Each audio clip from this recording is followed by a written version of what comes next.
رو سوال کړی دی چې د یو کس سره د هغه لور په کور کې اوسیږي او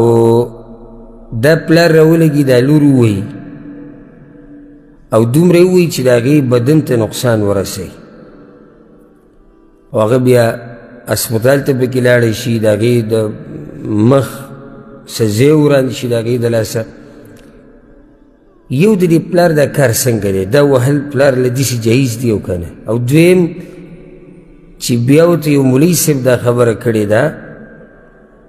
چې په دغه پلار باندې په شریعت کې هیڅ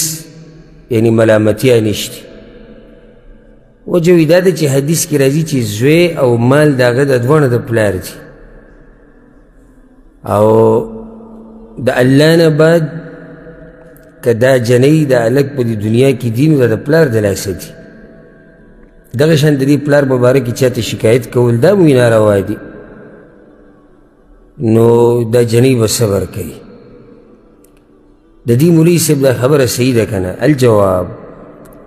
اولنۍ خبره چې دې کس چې دا لور والده په دې طریقې سره دا یو ناروا کار دی او ښکاره ظلم دی شریعت تا ته دا نه دي ویلي چې ستا بچی دی نو سرمن تې وباسه بعض دا وایي ګوره دې خبرې ته سوچ وکړئ وایي زما بچی دی نو څه مطلب شو ستا بچی دی یعنې تا نه تپوس نه کېږي د باره کې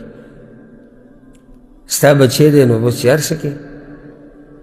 وایي زما بچی دی خلکو پکې څه کار خلکو پکې کار که نشته خو د الله پکې کار دی دا د الله مخلوق دی دا د الله مخلوق دی او په دې بچي باندې ستا دومره حق نشته څومره چې د الله حق دی دا هم یاد که او ستا په تا هم د الله د حق په شان حق د بل چا نشته ته به د هغه الله احکامو ته غاړه ایږدې زما بچی دی ښه زموږ منو ستا بچی دی شریعت تاله څه حدودو کې اجازت درکړی دی چې ته بچی ووایه ادب ورته وښایه سړیتوب ورته وښایه خو دا خو تا ته نه دي ویلي چې ته راولګوه د هغه بدن له نقصان ورکړه او په دې طریقې سره یې ووایه چې هغه اسپتال ته لاړ شي او په دې طریقې سره یې ووایه چې د هغه ژوند خراب شي معذوره شي کوم ځای کې شریعت ته اجازت ورکړی بلکې حدیث کې دا راځي امام بخاري امام مسلم دا حدیث راوړی دی وایي چې هغه حدیث کې دی فتنة الرجل في أهله وماله وولده وجاره تكفرها الصلاة والصوم والصدقة والأمر والنهي سړي ته چې کومه فتنه رسي د بچو په باره کې او فتنې نه مراد دلته دی چې کوم تکلیف ورکوي بچو ته او دی چې کوم تکلیف ورکوي ښځې ته او ګاونډي ته او خپلوانو ته پیغمبر صلی الله علیه وسلم وایي د دې کفاره د مونځ روژه صدقه دې سره الله دا ګناه معاف کوي د حدیث ما دې دپاره وویې چې ګوره دا بچي تنګول د دې دپاره کفارې ته ضرورت دی او کفاره د څه دپاره پکاري د ګناه دپاره یې که نه نو واضح شو چې دا بچو ته تکلیف ورکول ګناه ده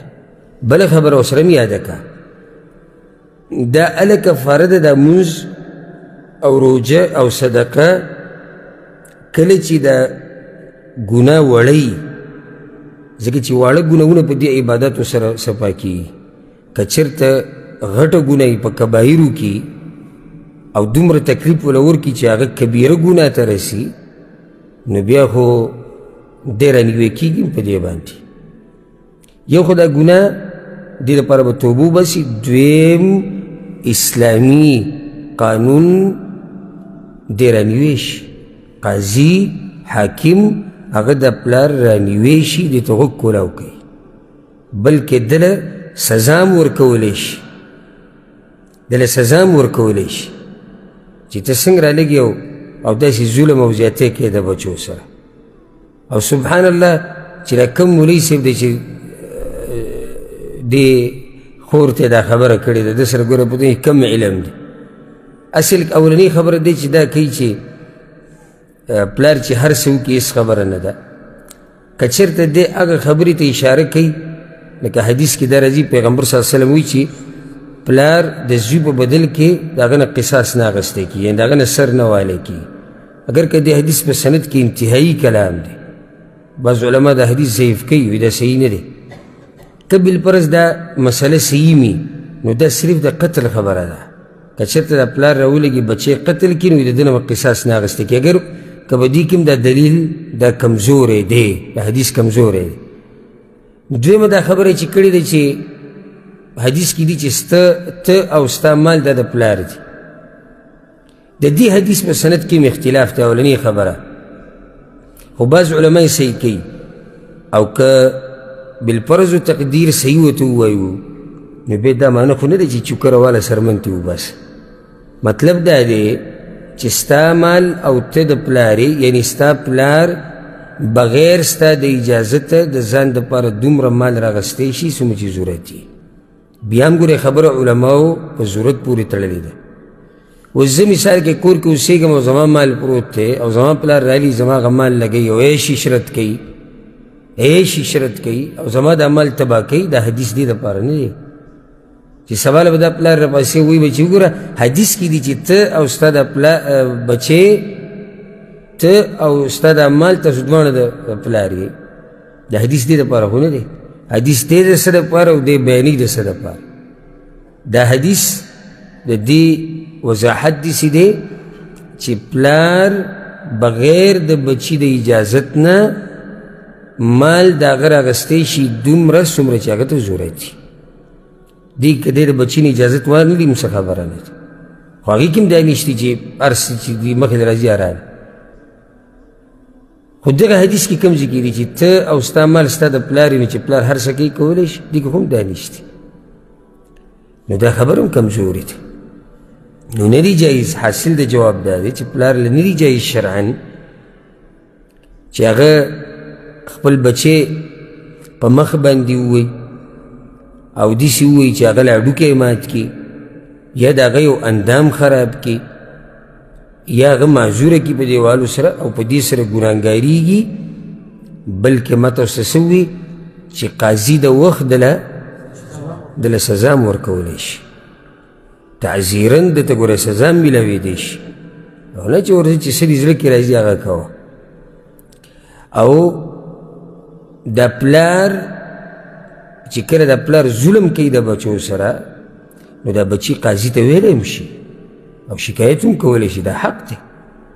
اوس یو پلار راولېږي د بچو سره به ظلم کوي تباه و بربادي کوي او ته به ورته وایې نه دا ستا پلار دی غلی کښېنه چې یو خبره نه کېږي او بل حل د هغه سره نه وي هغه قاضي ته ویلی شي بلکل دې کې څه حرج نشته او دلته موږ وایو چې کیدی شي